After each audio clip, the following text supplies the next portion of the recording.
আমাদের কারো হিন্দু বন্ধু আছে? কার কার আছে দেখি? সবার হিন্দু বন্ধু।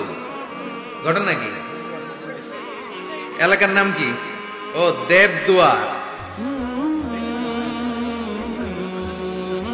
মাশাআল্লাহ, দেবদুয়ার।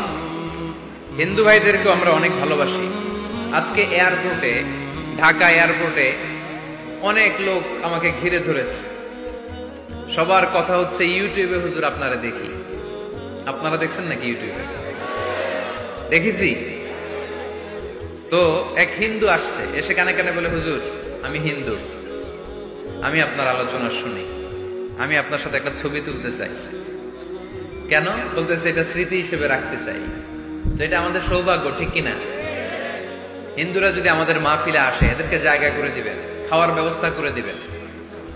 অনেক আসছে, হ্যাঁ। ভিতরে আমাদের হিন্দু ভাইদের মধ্যে থেকে কারা কারা আসছেন দেখি তো। আচ্ছা, হাত উঁচু করবে না, তারপরে দুইজন করে ফেলছে, হাত নামান। হয়েছে হয়েছে, না ওঠানোর দরকার নাই, টানাটানি করার দরকার নাই। আলহামদুলিল্লাহ, অনেক নাকি আসছে হিন্দু। আলহামদুলিল্লাহ, আল্লাহ ভাইদেরকে তুমি ইসলামের জন্য কবুল করো। আমাদের মধ্যে যদি ইসলামের সৌন্দর্য দেখে, তাহলে তারাও কালিমা পড়ে মুসলমান হবে, ঠিক কিনা? এবং কোন হিন্দু ছেলে যদি মুসলমান হয়, তার দায়িত্ব আপনারা নেবেন, এবং তার বাবা মার সাথে সেজন্য সম্পর্ক নষ্ট না করে। বাবা মা হিন্দু হোক, কোনো সমস্যা নেই, বাবা মার সাথে সুসম্পর্ক থাকবে, সুসম্পর্ক থাকবে। আল্লাহ রাসূল সাল্লাল্লাহু আলাইহি সাল্লামের স্ত্রী আয়েশা রাদিয়াল্লাহু তাআলা আনহার বোন আসমা, ওনার মা ছিলেন মুশরিকা। তখন মুশরিকা ছিলেন, এসে আল্লাহ রাসূল সাল্লাল্লাহু আলাইহি ওয়াসাল্লামকে বললেন, ইয়া রাসূলুল্লাহ, আমার মা তো মুশরিকা, আমি তো কালিমা পড়ে মুসলমান হলাম, আমি কি মায়ের সাথে ভালো আচরণ করব নাকি কথা বলবো না?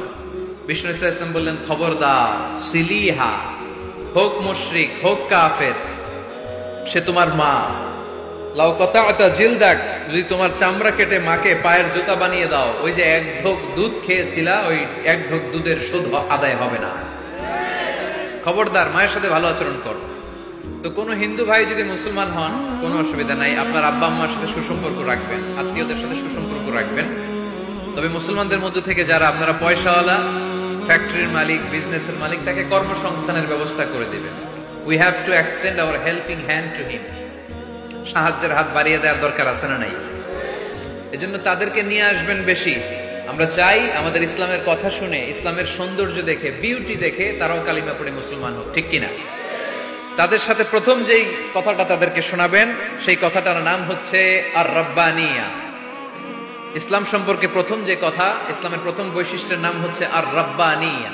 সবাই বলেন কি নাম? মানে এটা রবের দেয়া ধর্ম। তাকে বুঝাবেন, ভাই তোমরা অনেকের ইবাদত করো, অনেকের পূজা করো, এবং তোমাদের এত এত দেবতা যে অনেকের নামও তোমরা জানো না, ঠিক কিনা? আমাদের হিন্দু ভাইদের মোট দেবতার সংখ্যা কত জানেন? হ্যাঁ, অনেক অনেক সংখ্যায়, 33 কোটি বা 36 কোটি এরকম সংখ্যা পাওয়া যায়। তো আমার দেবতা যদি 33 কোটি হয়, আমি কয়জন রে মানব? আমাদের রব কয়জন? ওনার বিধানগুলো কি আমরা ঠিক মতো মানতে পারি? আমরা বিপদে পড়লে এক আল্লাহর কাছে চাই। রব আর খালিক যদি একজন না হয়ে দুইজন হয়, তিনজন হয়, ওটা ভালো না একজন হলে ভালো? দুইজন বা তিনজন হইলে মারামারি আছে না নাই? কথা বলেন। এক খোদা বলবে, তুমি আজীবন সকালবেলা পূর্ব দিক থেকে সূর্য উঠাইছো, পশ্চিম দিকে ডুবাইছো, কালকে থেকে আমি উল্টা করব, পশ্চিম দিক থেকে উঠবে পূর্ব দিকে। ধাক্কাধাক্কি আছে না নাই? এ বলবে একরকম, ও আর একরকম। কয়জনের মন খুশি করব আমরা? আমরা এতজনের ইবাদত করি না, আমরা ইবাদত করি একজনের। চিল্লায় বলেন, তিনি কে? আমরা ঘোষণা দেই, কুল হুয়াল্লাহু আহাদ আল্লাহুস সামাদ লাম ইয়ালিদ ওয়া লাম ইউলাদ ওয়া লাম ইয়াকুল লাহু কুফুয়ান আহাদ। পড়েন সুবহানাল্লাহ।